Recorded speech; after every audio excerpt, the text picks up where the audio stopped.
नमस्कार दोस्तों, मैं दौलत वर्मा योगी नित्य योगा में आपका स्वागत करता हूं। फ्रेंड्स, आज हम कुछ सरल से आसन सिखाने वाले हैं अस्थमा से रिलेटेड, जिनको सांस लेने में तकलीफ़ होती है। ऐसे दो सीढ़ी नुमा बॉल्स्टर्स लेंगे और उसके ऊपर ब्लैंकेट रखेंगे।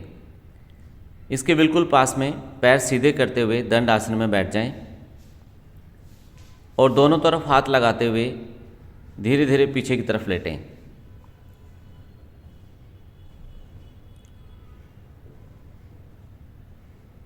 अब ब्लैंकेट को गर्दन के नीचे लगा लें, सिर के नीचे रखें और आप देख रहे हैं कि आपके नेक के मसल्स बिल्कुल रिलैक्स्ड हैं और आपकी चेस्ट भी ओपन है, जब दोनों लंग्स अच्छे से ऑक्सीजन का इंटेक कर पा रहे हैं। इसमें सिर्फ सांस ही आसानी से नहीं आने लगता है, कुछ देर लेटने के बाद आप में काफ़ी एनर्जी भी आ जाएगी, जिससे आप अपने आप को रिजुवेनेट फील करेंगे। और ऐसे ही आपको धीरे धीरे उठना है, दोनों तरफ हाथ लगाते हुए, और फिर उसके बाद राइट साइड में करवट लेके लेट जाएं। थोड़ी देर बाद लेटने के बाद बैठें, आप बहुत ज़्यादा आराम महसूस करेंगे। अब हम दूसरा आसन करेंगे गर्दन की टेंशन को दूर करने के लिए और खोई हुई एनर्जी को वापस लाने के लिए। एक लंबा स्टूल या घर में डाइनिंग टेबल या किसी भी तरह का आपके पास कुछ ऐसा एक स्टूल हो जो आपके पेट के निचले हिस्से तक आ जाए, उसके ऊपर आप ब्लैंकेट या घर की बेडशीट को आप फोल्ड करके रख लें और धीरे धीरे सांस छोड़ते हुए सामने की तरफ देखते हुए आगे झुकें। गर्दन को बिल्कुल ढीला छोड़ दें, हाथों को नीचे की तरफ सीधा करके रखें, पैर की उंगलियां अंदर और एड़ी को बाहर की तरफ रखें, जिससे आपके कमर के निचले हिस्से को भी काफ़ी हद तक आराम मिलेगा। आप देखेंगे कि थोड़ी देर तक आराम करने के बाद जब आप वापस उठेंगे तो आपके गले की टेंशन जा चुकी होती है और खोई हुई एनर्जी भी। अब हम जो करने वाले हैं उसका नाम है पूर्वोत्तान आसन। किसी ऊंची जगह के ऊपर दो बॉल्स्टर्स लगाएं, एक के ऊपर एक सीढ़ी नुमा बनाएं और उसके ऊपर एक फोल्डेड ब्लैंकेट रख लें। नीचे वाले बॉल्स्टर्स के ऊपर आप बैठ जाएं और पीछे कमर लगाते हुए धीरे धीरे लेट जाएं और सिर के नीचे ब्लैंकेट लगा लें। दोनों पैर सीधे रखें। अब आप देख रहे हैं कि लंग के लिए एक्सपेंशन और एक्सटेंशन दे रहे हैं।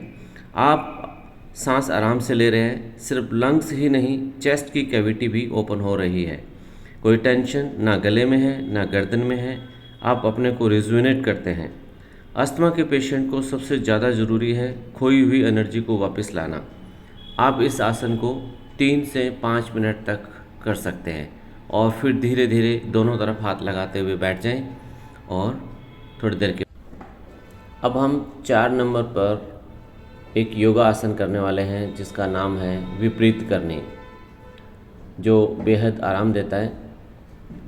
आप दीवार से कुछ एक लकड़ी का टुकड़ा या अगर ब्लॉक हो आपके पास तो उसको दीवार से 2 इंच 3 इंच तक दूरी पर एक बॉल्स्टर लगाएं और एक फोल्डेड ब्लैंकेट को इस तरह से लंबाई में नीचे लगाएं कि आपके कमर का एक अच्छे से शेप बन जाए। और एक ब्लैंकेट जिसको फोल्ड करके रखें गर्दन के नीचे के लिए और साइड से टेढ़ा होकर के बैठें।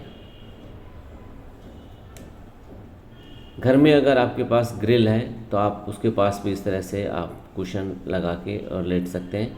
अब आप देख रहे हैं कि आपका सीना बिल्कुल खुला हुआ है, हाथ दोनों साइड में हैं और पैर दीवार के साथ लगे हुए हैं। अगर आपके हिप्स दीवार से दूर है तो आप रॉक को पकड़ के दोबारा उसके पास में जा सकते हैं।